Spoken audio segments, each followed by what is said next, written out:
আজ ঐতিহাসিক 5ই ফেব্রুয়ারি রোজ বৃহস্পতিবার বেলা 2 ঘটিকায় ঐতিহ্যবাহী হাতিরদিয়া সাদাত আলী আদর্শ উচ্চ বিদ্যালয়ে এই দৌলতপুর, একদুরিয়া, সুকুন্দি এবং গোতাশিয়া ইউনিয়নের বিএনপি এবং সকল অঙ্গ সংগঠনের নেতাকর্মীদের নিয়ে এক বিশাল নির্বাচনী জনসভা অনুষ্ঠিত হবে।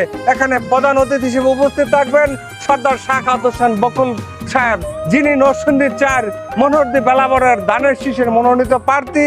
ও আজকে ইতিহাসের সাক্ষী হতে যাচ্ছে, কারণ হচ্ছে 2001 সালে ঐতিহাসিক জনসভা এই মাঠে সম্পূর্ণ হয়েছিল, যা আজ থেকে 25 বছর পূর্বে যেই জনসভার মাধ্যমে বকুল সাহেবের কাঙ্ক্ষিত জয়ের ক্ষেত্রে গুরুত্বপূর্ণ ভূমিকা পালন করেছিলেন, যার ঐতিহাসিক মোনাজাতের মাধ্যমে সেই এলাকার জনগণ দানের শীষের প্রতি আকর্ষিত হয়েছিল।